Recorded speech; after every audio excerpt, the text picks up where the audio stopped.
He looks a little retarded. Tell me that is not the coolest little 9mm AR that you've ever seen. I know what you're all thinking. Yeah, we get it. H&R, DOE, nothing new. This is actually Colt from here back. I've actually made what I think is the closest way for me to actually get a Colt DOE than is financially possible for me. So in today's video, I'm going to show you how I made my own DOE, my Department of Energy Special. We'll talk a little bit about what the DOE is, and then we're just going to blast with this thing and why I actually think this is probably the best way to have a Colt DOE. Let's go ahead and get into it.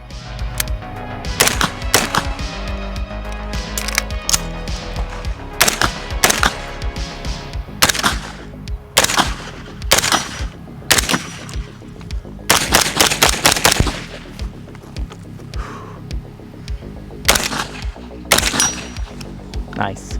So back in the 80s, Colt was awarded a contract to the Department of Energy. Some of you don't know what that is. I actually, in my daily life, find myself in and out of nuclear plants doing what I do in my daily life. And the Department of Energy is actually the security mechanism that guards a lot of nuclear plants, a lot of high-profile nuclear plants, plants that would need some security like that.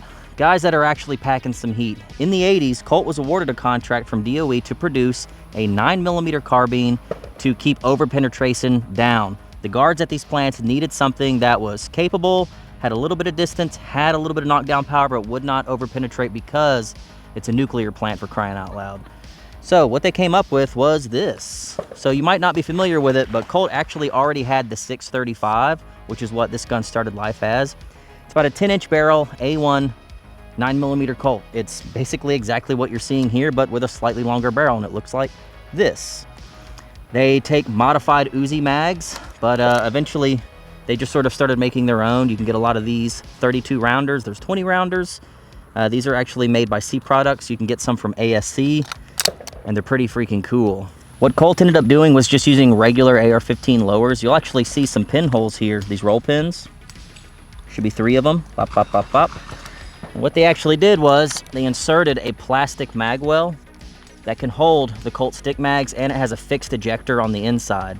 Basically, they didn't have to make a special lower. They just roll pinned a mag well in place. Still something you kind of see today, but a lot of people today have actually made custom purpose-made lowers for 9mm. This is a regular Colt lower with holes drilled in it.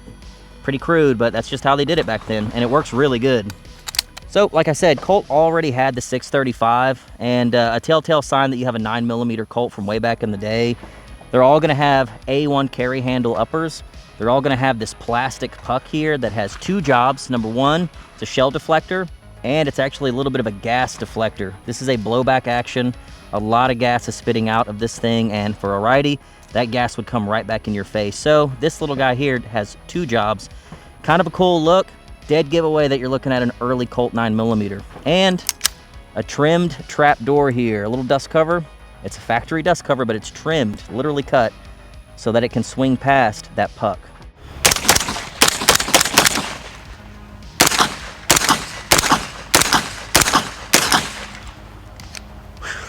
This is a Colt 9mm bolt. Looks very different than a standard AR-15. You'll notice there's a massive weight in this thing. Huge chunky weight held in by another massive roll pin, and you see there's no gas key because it's blowback, and you can actually see the front of this thing. It's just a big massive weight, big blowback bolt, huge mass moving back and forth. Other than that, it really uses a bunch of factory AR-15 parts. Now the DOE went a step way above that. From the delta ring back, this Colt is no different than a 635. So the DOE actually goes from a 10-inch barrel down to around a 6-inch barrel. This one's slightly different than a factory DOE because they've actually threaded the barrel on this. So here's what I did. I had an SBR Colt 635, all factory parts, and I've never really been able to suppress it. They have kind of goofy thread pitches, and I didn't really want to mess with it. So then H&R at SHOT Show a couple of years ago shows the DOE. DOEs, like parts kits for DOEs for years, have been thousands of dollars. They're highly coveted, borderline unobtainium. There's been a few companies that have mimicked these parts over the years, but it's not an easy gun to clone. Anyone that's ever attempted it, you know it's not the easiest thing, but H&R comes out of nowhere and basically makes the whole gun. Their gun is different from a factory Colt though. So their lower's a little bit different. The magwell's a little bit different. Their bolts are even a little bit different. This thing is a real deal Colt 635. So I'm sitting having a beer one night and I'm looking over the PSA website and I saw that you can actually buy the barrel assembly with the Delta ring and the whole front end ready to go. So I always told myself back when I saw those DOEs online, I said, you know what? I've already got the whole Colt. I don't want to buy the whole gun. They're like $1,200. Even the upper was like between $600 and $700 to snap onto this thing. And I don't know, man. It just didn't feel right having so much H&R on a Colt. Like, just these parts are hard to get. This Colt's from the late 80s. This is a very old one, pre-ban. So when I saw that they had just the barrel assembly, it was $300. And I thought, pondered the orb for a second, and I thought I could actually have a mostly Colt DOE with a threaded barrel, because the originals do not have a threaded barrel. It's just a little stumpy barrel and you can't do anything with it. And I always thought a suppressed DOE would look so stinking cool. So $300 later, I have the thing. It took the force of 1,000 suns to get the Colt barrel nut off of this. I'm talking, I almost broke the freaking barrel wrench off of my vise. Like, it was tough. Anyway, an hour of cussing later, I got the old barrel out. In fact, I'll show you a picture of that there. That's what it looks like. Didn't hurt it. I can still put it all back together. We're fine. And luckily, this all comes fully populated with the Delta ring, so it just literally snaps right in place. I tightened it down to spec, like 30, 40 pounds of torque. And we have a DOE. So now, from here back, it's all Colt. That is a super thick, chunky bore barrel. And what's beautiful is I've got a normal thread pitch. 5/8 by 24, not half by 28. So I actually had to get an adapter for my can to go to 5/8 by 24. I remember asking the gentleman from H&R at SHOT Show why 5/8 by 24. He said in his opinion, it's just way more meat on the barrel. To thread this thing all the way down to half by 28, it would be so thin, there wouldn't be much material. In his opinion, it'd be very easy for you to break the whole threads off your gun if you had a really long can. So that's why they did 5/8 by 24. And again, I paid for this. They don't know that I'm doing this. This was just an idea. So here we have it. For lack of a better term, Colt DOE minus a few parts with usable threads, cool little barrel nut, and I have a can too. This thing with the can on it is disgusting looking. Look how stinking cool that is. This Colt's even old enough where it's a 2-position stock. Tells you the age of this thing. All factory parts. I mean, just look at the freaking staked castle nut there, dude. Get the hell out of here. Actual Colt polymer stock. It's all Colt. We even have an old school made by General Motors A1, M16 A1 black Bakelite grip. These things are getting hard to find. Freaking Colt, dude. This is one of my first SBRs ever. Super sick. So I thought it would be really cool to go the extra mile, put our gooseneck on there from Trijicon, put our Trijicon RX-01 ACOG, which is probably a dot that would have been available at the time when these things would have been used, maybe. But it fits the freaking aesthetic, and this little barrel has a little bit of a party trick. Check this out. We can actually flip that front sight post down, and now if we look through our dot, there's no obstructions whatsoever. It's so cool, and I'm not really sure why they originally designed these things with flip-up front irons, because I'm not sure that whatever nuke plant was using these things, that any of them were using optics. I'm sure they were all running iron sights, so I have no idea why they did that. My only suspicion, and I'm only saying this because I go to nuclear plants a lot, and one thing you'll notice when you go to a nuke plant, any of you that are in that field, there's a lot of gun ports everywhere.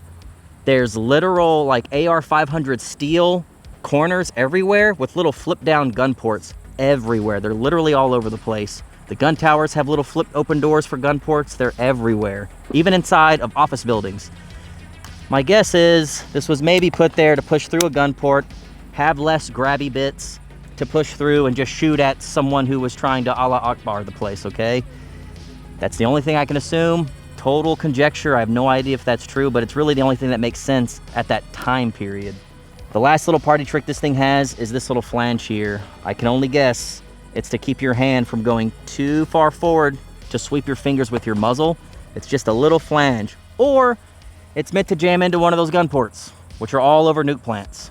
So that's enough talking. I thought it would be cool to blast with this thing, see what it feels like, suppress it, and just do some stinky reloads with it. It's just, this video really has no point. I just made a new thing and I wanted to show off my new thing. I'm super proud of it because it's a Colt with a little bit of H&R.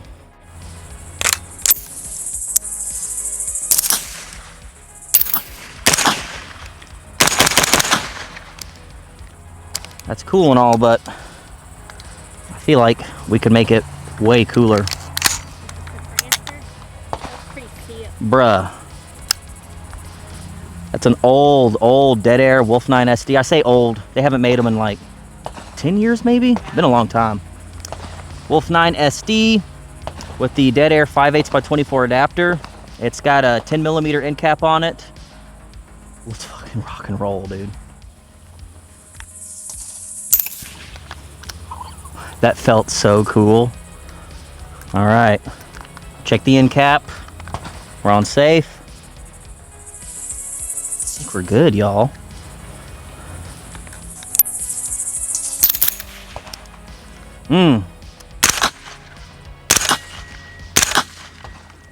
They're flying straight and true, boys and girls. We have no baffle strikes. Hell yeah.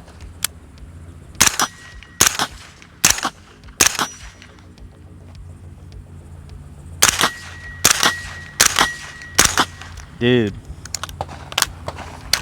Freaking sick.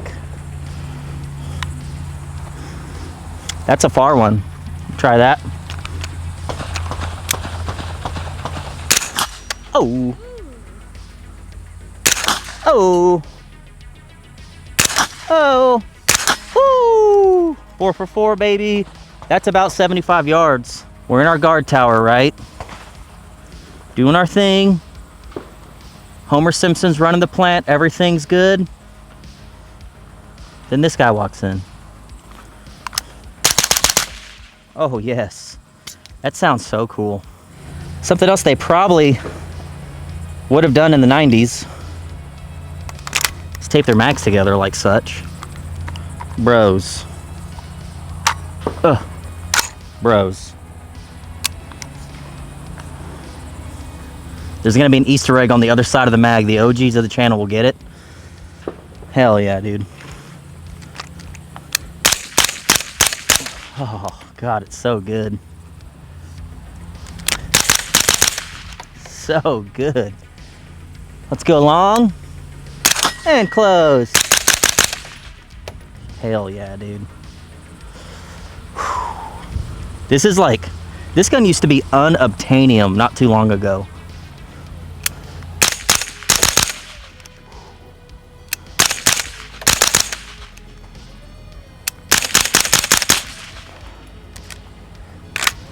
Get it?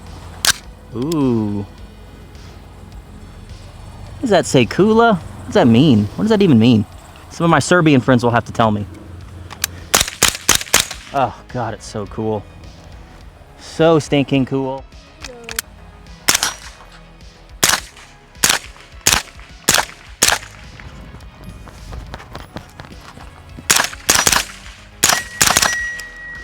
So sick. So sick.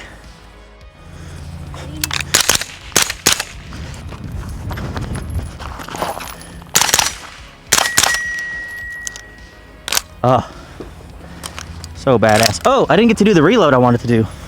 Let's see if we can do it. Ready?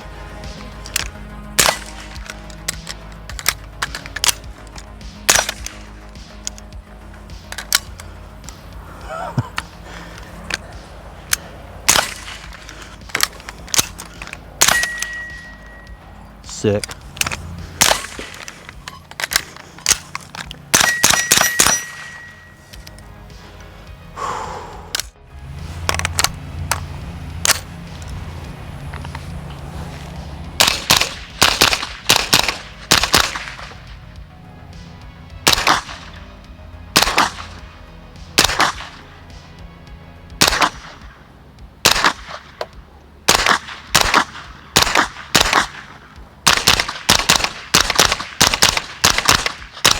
Dude, that's pretty sick.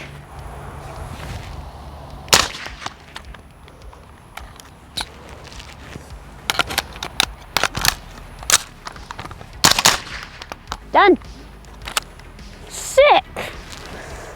So I wanted to try defending my nuclear plant through portholes with iron sights. We'll try it with and without the front sight post. And what do you know? We have some people trying to blow up the nuke plant now. I'm gonna open my port and go to town on them.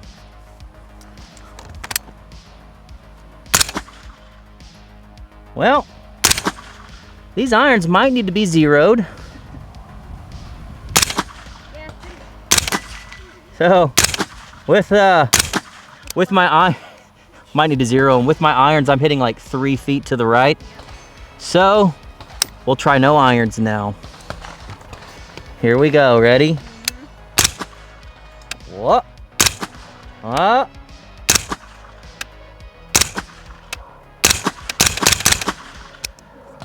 Impossible.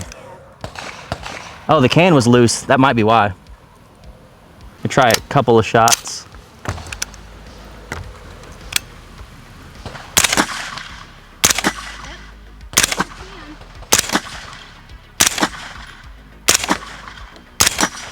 Yeah, as long as you keep that can tight, the iron sights will do it, dude.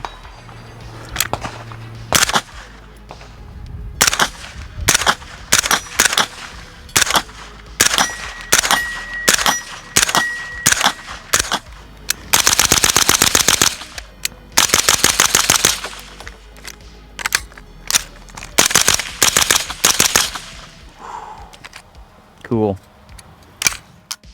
So nothing crazy, fairly short video today, but yeah, this thing has been very cool. We did experience a little problem where a piece of a case actually got stuck in the mag release mechanism, the bar right here on the back. Tiny little piece of jacket got stuck in there and it wouldn't lock into mags anymore, so we had to do a little brain surgery to figure that out, but we got it figured. So all in all, this thing has shot, honestly, reliably.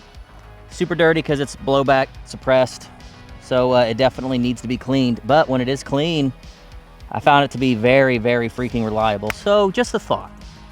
I know the H&R guns are like 1,200 bucks.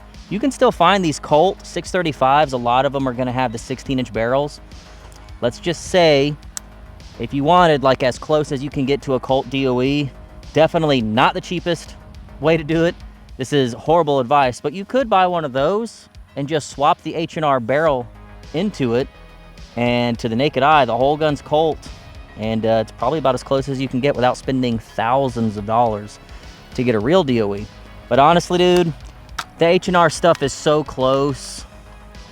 For 1,200 bucks, you're probably getting the exact same experience. But there is just something kind of cool about old guns. I mean, this thing even has the non-removable takedown pin unless you take your little flathead screw out of it like old Colts had. That's how old this thing is. There's just little touches like that that you wouldn't get unless you converted a real Colt. So I'm just saying, I still see these old carry handle 635s out there. They made those things all through the 90s. Like, they're not all super old, but they're very close to the originals. Man, I might have a wild hair to go buy one of those and put a $300 barrel in it and leave everything else Colt. There's just something cool about having a Colt DOE. See, we do like ARs around here, and I usually say most AR-15s kind of lack soul, but there are some out there that with a little TLC, if they don't already have some soul, man, you can pump a big soul into them, which is, I think, is what we did here. This gun was already cool being a 635. It's disgustingly cool now. This gun has retrospect, it's got soul, it's just cool. Anyone that's watched this channel for a while knows that if I get into ARs, you start with a carry handle. That's like starter kit, the only way I'll buy an AR. And if you go a little bit farther, dude, ARs can be freaking sick. The new stuff does not do it for me. It just doesn't. It all looks the same. It all runs together. Doesn't have that soul. Doesn't have that retrospect that I crave with my guns. Anyway, that's all I have for you. Let me know what you guys think. This was not something everyone can do. Not everyone has a 635 just sitting around in their safe that they could do a barrel swap on. But the H&R DOEs are cool, and it is very cool that you can buy the barrels alone. Or you could just buy the full upper and put it on a 9mm AR lower that you already have that might say Colt on it, and that'll get you pretty close. Anyway, guys, thank you so much for watching. We'll get back to your scheduled AK content next weekend. So, love you, bye.